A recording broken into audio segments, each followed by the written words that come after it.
Haryana police मुर्दाबाद मुर्दाबाद मुर्दाबाद। हरियाणा भाईचारा जिंदाबाद जिंदाबाद जिंदाबाद। हरियाणा भाईचारा जिंदाबाद जिंदाबाद जिंदाबाद।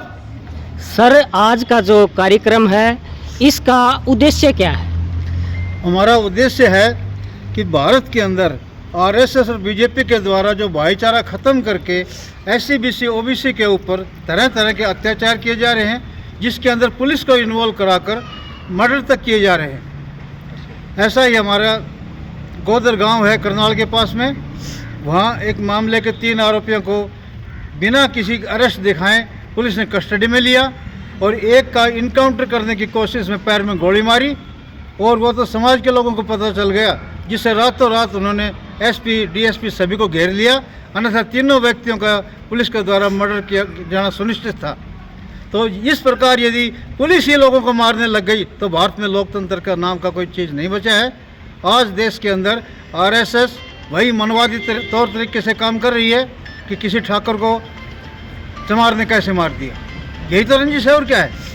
अन्यथा मर्डर हुआ है, मर्डर के अंदर अरेस्ट करो, 302 का मुकदमा लगाकर उसको बंद कर दो, जो सज़ा बनती है सज़ा देगा कोर्ट। पुलिस को न्याय देने की पावर किसने दे दी?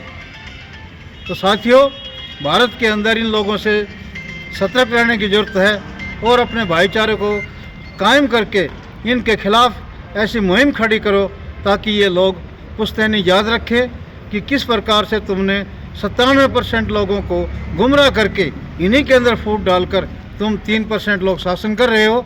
अब इनकी ये पोल पट्टी नहीं चलेगी। भारत का बहुजन समाज इस बात को समझ चुका है। तो सर, इसके लिए आप क्या ज्ञापन देंगे प्रधानमंत्री के नाम, राष्ट्रपति के नाम? क्या प्रक्रिया कानून आप करना चाहते हैं? हमारा वही संवैधानिक तरीका है, हम ज्ञापन देंगे, भेजेंगे ऊपर, देखते हैं कि ये जो सत्ता में बैठे लोग क्या करते हैं। आप अपना नाम और अपने संगठन का चर्चा करें सर। मैं जगदीश प्रधान, भारत मुक्ति मोर्चा प्रदेश कार्यकारी अध्यक्ष, महेंद्रगढ़ से बिलोंग करता हूं और यहाँ आज ज्ञापन देने की प्रक्रिया के अंदर हम शामिल हुए हैं। तो जो आप ज्ञापन देंगे उस ज्ञापन में क्या क्या उद्देश्य हैं, क्या क्या मुद्दे हैं? ज्ञापन में यही उद्देश्य है कि सरकार संविधान के द्वारा इस देश को संचालित करे, ना कि अपने मनमाने तरीके से जो होता आ रहा है। सर, आप यहाँ पे आए तो इस मीटिंग के बारे में अपना नेतृत्व आपने दिया, इसके बारे में अपनी विस्तृत जानकारी दे। और जो करनाल का कांड है, इस कांड पर एक अहम जो मुद्दा है पूरे देश के अंदर चल रहा कि इनकाउंटर असंवैधानिक किया गया, इस पर आप लोगों के और आपके संगठन की क्या प्रतिक्रिया है? सबसे पहले तो आपको और आपके दर्शकों को मेरा क्रांतिकारी जय भीम, जय मूल निवासी, जय भारत। जैसा कि आपका जो सवाल था कि हम यहाँ एकत्रित कैसे हुए, आज देश के अंदर जब से इस आरएसएस नाम की जो बीमारी की जो सरकार आई है, बीजेपी नाम की, तब से लेकर के आज तक पूरे देश में हर अलग अलग प्रदेशों में अनुसूचित जाति के लोगों को अलग अलग तरीके से अलग अलग जाति के लोगों से लड़वाया जाता है। जिस प्रकार आपने पीछे देखा था कि जब पिछला जो विधानसभा चुनाव था उस समय लोहारों में इन्होंने बाबा साहब की मूर्ति के ऊपर एक कालिस पोत करके, वो लड़की भी हमारे समाज की थी, उस समय उसने कालिस पोत करके एक चिट्ठी लिखवा करके आरएसएस के द्वारा घेरी गई कि जय भीम से नहीं जय जाट से रहा जाएगा। तो उस समय हमें जाटों से लड़वाने के लिए इन्होंने एक षड्यंत्र रचा था।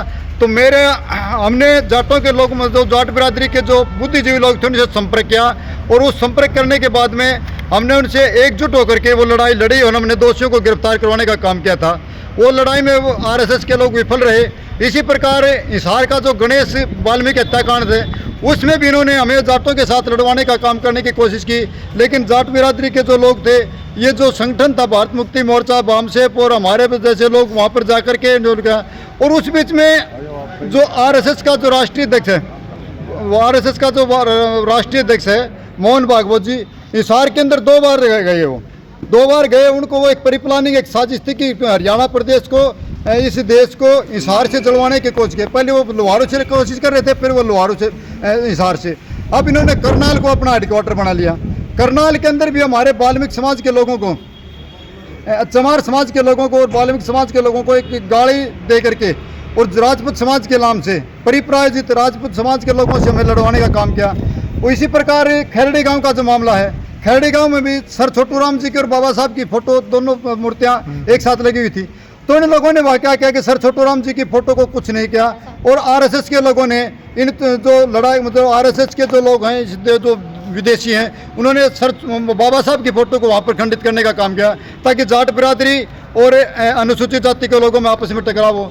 तो मैं आपके माध्यम से मैसेज देना चाहता हूँ आरएसएस के लोगों को, इस बहुत झूठी पार्टी के लोगों को, कि ये जो तुम्हारा षड्यंत्र है सब कितना चलता रहे, हम इसको कामयाब नहीं होने देंगे। हमारे देश में भाईचारा था, भाईचारा है और भाईचारा रहेगा। सभी को मेरा क्रांतिकारी जय भीम। बहुत बहुत धन्यवाद सर। हाँ जी, अपना परिचय दीजिए और आज का जो कार्यक्रम है उस पर अपनी जो विस्तृत चर्चा है वो मुख्य मुद्दे और उद्देश्य पर आप विचार रखें। मैं अनिल कुमार ढांडा, गांव कलानौर, डिस्ट्रिक्ट रोहतक, भारत मुक्ति मोर्चा का जिलाध्यक्ष। आज जो हम यहाँ इकट्ठे हुए हैं, जो गोंदर के अंदर करनाल के अंदर पड़ता है, उसमें असावधानिक रूप से उसकी हत्या करने का जो काम पुलिस प्रशासन द्वारा किया गया है, हम उनकी घोर निंदा करते हैं। और जहाँ पूरे देश के अंदर आरएसएस, कांग्रेस और बीजेपी के लोग मिलकर हमारे लोगों की जो एकता है, अखंडता है, उसको तोड़ना चाहते हैं। कहीं पे एससी समाज को राजपूत समाज से लड़ाने का काम कर रहे हैं, कहीं पे जाट और एससी समाज को लड़ाने का काम कर रहे हैं।